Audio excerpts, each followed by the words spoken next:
একটা নতুন ভিডিওতে তোমাদের সবাইকে ওয়েলকাম। আগের দিন অনলাইন থেকে এই অ্যাগ্লোনিমার চারাটা এসেছিল, যেটা আজকে এই টপটায় তোমাদের রিপোর্ট করে দেখাবো। এই টপটা রিপোর্ট করবো এবং তার আগে তোমাদেরকে দেখিয়ে দেবো যে মাটিটা কিভাবে তৈরি করলাম। টপটার যে ড্রেনেজ সিস্টেমটা আছে সেটা খুব ভালো করে নিতে হবে, বা ড্রেনেজ সিস্টেমটাকে খুব ভালো করে বন্ধ করে নিতে হবে। এরপর আমি দিয়েছি কিছুটা সবজির খোসা বা কিচেন ওয়েস্ট। এটা কিন্তু যে কোনো গাছের জন্য খুব ভালো একটা সার হতে পারে, তাই তোমরাও চেষ্টা করবে যে কিচেন ওয়েস্ট একটু হলেও ব্যবহার করার। আর এই কিচেন ওয়েস্টটা আমি রেখে দিয়েছিলাম একটু ফাঙ্গিসাইড দিয়ে, যেহেতু এখন বর্ষাকাল, তো অনেক ফাঙ্গাল ইনফেকশনের একটা চান্স থেকেই যায়, তো সেই কারণে আমি একটু ফাঙ্গিসাইড দিয়েছিলাম। আর মাটিটার মধ্যে বিশেষ কিছু দিইনি, যেহেতু নার্সারির মাটি, তাই কোকোপিট দেওয়া ছিল, কোকোপিট দিয়েছি, আর একটুখানি বালি দিয়েছি, আর অল্প একটু গোবর সার দিয়েছি। আমি যতদূর জানি অ্যাগ্লোনিমা কিন্তু ভীষণ কম যত্নের একটা গাছ।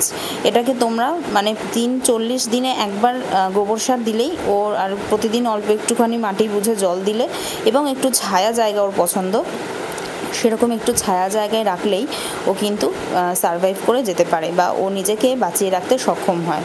তাই বেশি যত্নে কিন্তু অ্যাগ্লোনিমার একদমই প্রয়োজন নেই, একটু বুঝে শুনে জল দেবে, ব্যাস তাহলেই হবে। আমার কাছে অলরেডি একটা অ্যাগ্লোনিমার গাছ আছে যার বয়স অলরেডি 6 মাস, তো আমি এটা একটু ভালো মতো জানি, ওই জন্য সেই কারণে তোমাদের সাথে শেয়ার করলাম। তো তারপরে বাকি আরেকটু মাটি দিয়ে আমি টপটা পুরোটা ফুল করে নিলাম। একদম বেশি মাটি দেবে না, যাতে জলটা দিলে পড়ে যায় সেরকম নয়, একটু বুঝে তোমাদের মাটি দিতে হবে।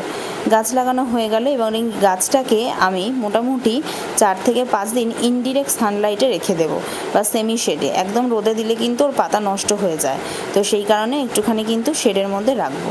তো তারপর তোমাদের সাথে আপডেট শেয়ার করব। আজকের মতো টাটা।